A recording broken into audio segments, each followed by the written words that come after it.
नमस्कार दोस्तों, आपका स्वागत है हेल्थ मंत्रा के इस अंक में। आज हम बात करेंगे कोल्ड एंड हॉट ट्रीटमेंट। कब हमें कोल्ड ट्रीटमेंट करना है और कब हमें हॉट ट्रीटमेंट करना है।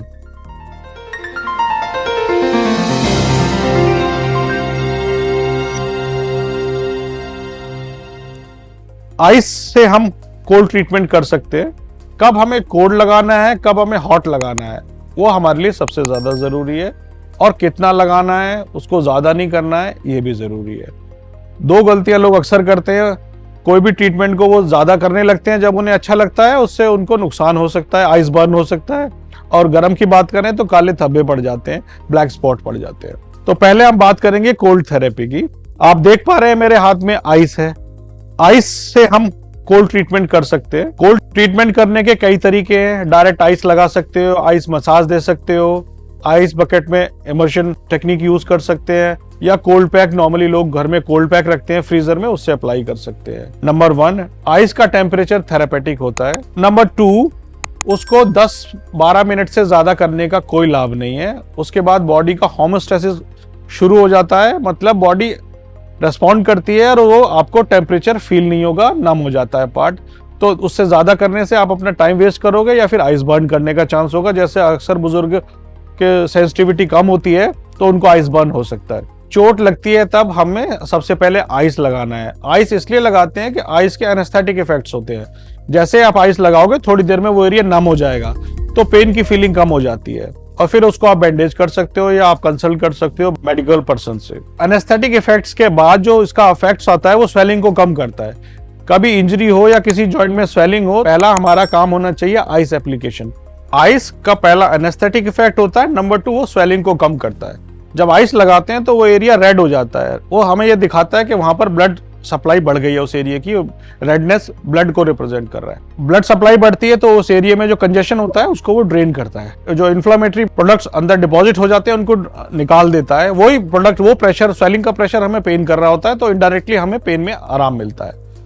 तो इंजरी में तो हमेशा सबसे पहले आइस लगाना है और उस बॉडी पार्ट को रेस्ट करना है बैंडेज से या किसी भी, जो भी आपके पास वहां पर अवेलेबिलिटी हो।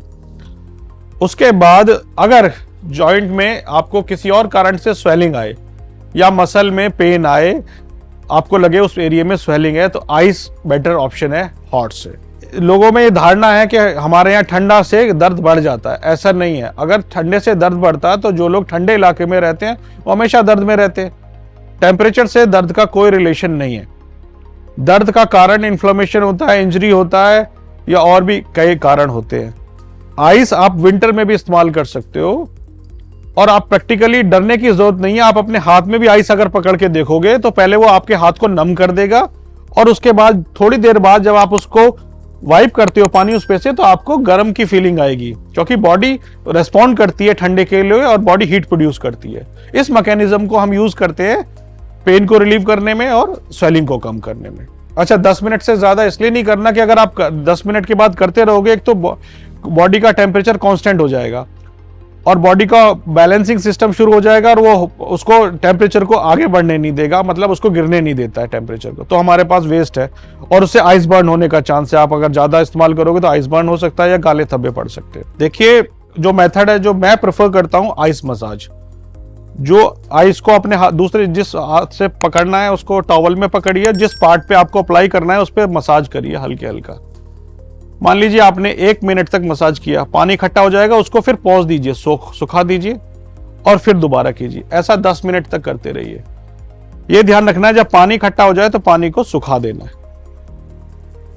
बार बार उसको सुखा के रखना है और आप उसको आइस को लगाते रहिए। दूसरा तरीका जो घरों में लोग आप इस्तेमाल करते हैं, आइस पैक का इस्तेमाल करते हैं, वो फ्रीजर में रखते हैं, पर उसमें गलती ये करते हैं, या तो वो आइस पैक को लगा के घंटों पड़े रहते हैं। भाई थोड़ी देर बाद वो टेम्परेचर, स्किन के टेम्परेचर उसको ओवरटेक कर लेता है और उसका टेम्परेचर बराबर हो जाता है, जो यूजलेस है। इसलिए बेटर तरीका यही है कि जब तक वो ठंडा लग रहा है उसको रखो, फिर चेंज कर दो। 2 आइस पैक रखो आप, एक फ्रीजर में रखो, एक अपने आप को लगा लो, फिर थोड़ी बाद जब उसका ठंडा जैसे कम लगे उसको चेंज कर दो। किसी भी एज में इसको इस्तेमाल कर सकते हैं, बच्चों से लेके बड़ों को भी। और बच्चों के लिए तो बहुत अच्छा है, जब चोट लगे तो आप उसको सबसे पहले आइस लगाओ, तो एक डिस्ट्रैक्शन का काम करता है। उसका दिमाग वहां से हट जाएगा जहां से उसको दर्द का बार बार याद आ रहा है। Better than pain killers. अगर आपको पेन है और आप आर्टिफिशियल पेन किलर्स खा रहे हो मार्केट से खरीद के, तो आपके पूरे सिस्टम को जा रहा है।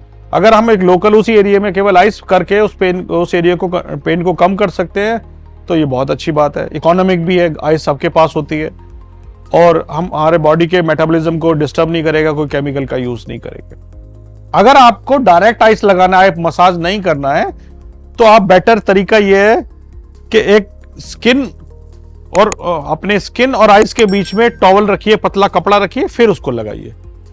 डायरेक्ट उसको छोड़ना नहीं है, उससे आइस बर्न हो सकता है, और आइस बर्न हो गया तो उसको ठीक होने में फिर कई हफ्ते लगते हैं। अक्सर आपने क्रिकेट के फील्ड में या फुटबॉल फील्ड में देखा होगा, प्लेयर को इंजरी होती है तो कोई पैरामेडिक या डॉक्टर भागते हैं एक बॉक्स लेके। वो बॉक्स में कुछ नहीं होता, उसमें कूलेंट होते हैं या फिर आइस होती है या कूलेंट स्प्रे होते हैं, जो जल्दी से उस टेम्परेचर को आइस के टेम्परेचर पर ले आते हैं और उसको नम कर देते हैं। तो ऐसा नहीं कि हम इसको घर में इस्तेमाल कर सकते हैं, हम इसको मैदान में या खेल के मैदान में भी इस्तेमाल कर सकते हैं। अभी आपने देखा कोल्ड थेरेपी, अब हॉट थेरेपी की बात करते हैं। हम कई तरह से पेशेंट को हॉट लगा सकते हैं। गर्म पानी में तौलिया डाल के उसको निचोड़ो और लगा लो, ये सबसे अच्छा है। बाकी मार्केट में इलेक्ट्रिक पैड भी आते हैं और कई जेल बेस्ड पैक आते हैं जिनको माइक्रोवेव में गर्म भी कर सकते हैं और ठंडा भी कर सकते हैं। गरम का क्या रोल है, ये जरूरी है। गरम हमें कब करना है? गरम लगाने से मसल रिलैक्स करती है, बॉडी को गरम अच्छा लगता है, तो इसलिए वो रिलैक्स करती है।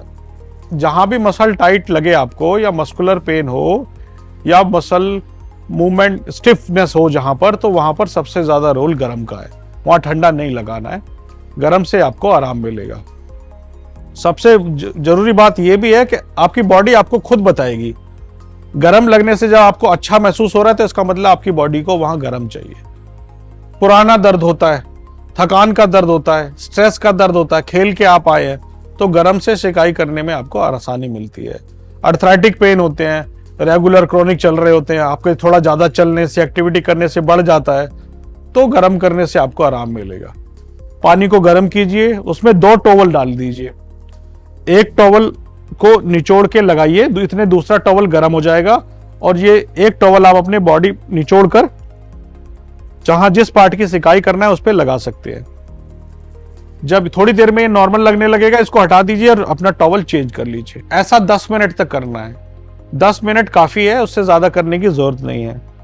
गर्म में जो सबसे ज्यादा बड़ी गलती लोग करते हैं सर्दियों में, या जब उनके सुहारा होता है तो वो उसको लगा के सो जाते हैं, या फिर जैसे कमर में दर्द है, गर्म बेल्ट लगाया और सो गए, ये सबसे बड़ी गलती है। या बहुत ज्यादा ओवर यूज करते हैं गर्म करने का, उनकी स्किन डार्क पैचेस डेवलप कर जाते हैं। अगर ज्यादा लंबे समय तक आपने इलेक्ट्रिक पैड लगा के सो गए तो बॉइल्स पड़ जाता है, क्योंकि बुढ़ापे में सेंसिटिविटी कम होती है, तो फील हो नहीं पाता और वो जल जाता है, हमें पता भी नहीं चलता कि कैसे जल गया, कितने कब जल गया।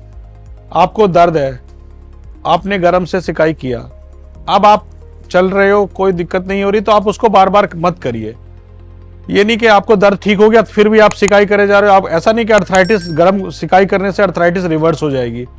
गर्म केवल पेन में सहायक है, अर्थराइटिस को वो क्योर नहीं कर सकता। दूसरी बात, ड्राई और वेट हीट। कुछ लोग कहते हैं ड्राई हीट करो, कुछ करो वेट हीट करो। जो वेट मतलब गीला तौलिए से सिकाई, और ड्राई मतलब इलेक्ट्रिक पैड वगैरह जो है। ड्राई हीट इतना अच्छा नहीं है, बस वो उसका यही फायदा है कि गीला नहीं होता, आदमी कन्वीनियंट है, अपने बेडरूम में बैठ के कर सकता है। पर ज्यादा अच्छा तरीका पानी है। रीजन ये है कि आपका बॉडी पार्ट कोई फिक्स्ड कंटूर्स नहीं है, कहीं ऊंचा है, कहीं नीचा है, कहीं मोटा है, कहीं दबा हुआ है। तो जब भी आप पानी डालोगे, पानी हर जगह से अंदर से कोने में जाएगा और सब जगह सिकाई देगा। पैड है, वो अगर आपने पैड से या बोतल से सिकाई किया, वो एक ही एरिया को जो कांटेक्ट में उसको सिकाई देगा, बाकी एरिया को नहीं देगा। और इसीलिए टॉवल रैप भी एक अच्छा तरीका है कि गर्म पानी में टॉवल रैप करो, निचोड़ो और रैप कर लो, तो हर एरिया में वो चला जाता है, स्टीम भी जाती है, पानी का भी कांटेक्ट में जाता है। कितना टेम्परेचर रखना चाहिए? आइस हो या हॉट हो, बॉडी के अंदर कोई हमारे थर्मामीटर नहीं लगा है, हमारा बॉडी केवल डिफरेंस ऑफ टेम्परेचर फील करती है। तो जो हमें हल्का गर्म लग रहा है वो काफी है, बहुत ज्यादा गर्म करने का कोई फायदा नहीं है, बर्न हो जाएगा या वो वेस्ट है। कोई जो बॉडी को गर्म लगे वो करना है, इसमें कोई 45 डिग्री, 50 डिग्री या 30 डिग्री कोई रूल नहीं है। अगर बॉडी को बहुत ज्यादा गर्म लग रहा है तो वो आपके पेन को बढ़ा देगा, आपको परेशान कर देगा। चेंज ऑफ टेम्परेचर ज्यादा जरूरी है और वही थेरापेटिक होता है। जब हम लगाते हैं ठंडा या गर्म तो थोड़ी देर के लिए बॉडी को जो चेंज फील होता है उससे बॉडी रेस्पॉन्ड करती है और वही हमें सबसे ज्यादा सहायक है। ऐसा नहीं है कि हम सारे दिन गर्म पानी में हाथ डाल के रखें तो हमारा दर्द बिल्कुल चला जाएगा। जो शुरू के 10 मिनट है वो इंपॉर्टेंट है, इसलिए टेम्परेचर से ज्यादा ड्यूरेशन इंपॉर्टेंट है कि आपको 10 मिनट दो, टेम्परेचर उतना ही रखो जितना आपको हल्का सुहाता रहे। आज हमने देखा कि कैसे हम हॉट एंड कोल्ड थेरेपी का इस्तेमाल कर सकते हैं, कैसे उसको अप्लाई कर सकते हैं, क्या क्या उसके यूजेस हैं, क्या क्या उसके उपयोग हैं। आज के लिए इतना ही। अगर आपको इस बारे में कोई पूछना है, कोई जानकारी लेना है तो आप दिए हुए नंबर पर संपर्क कर सकते हैं। देखते रहिए हेल्थ मंत्रा। अगर आपको हमारा ये वीडियो पसंद आए तो हमारे चैनल को लाइक और सब्सक्राइब करना न भूलें। ऐसी ही दिलचस्प और महत्वपूर्ण हेल्थ इश्यूज के बारे में जानकारी प्राप्त करने के लिए देखते रहिए हेल्थ मंत्रा।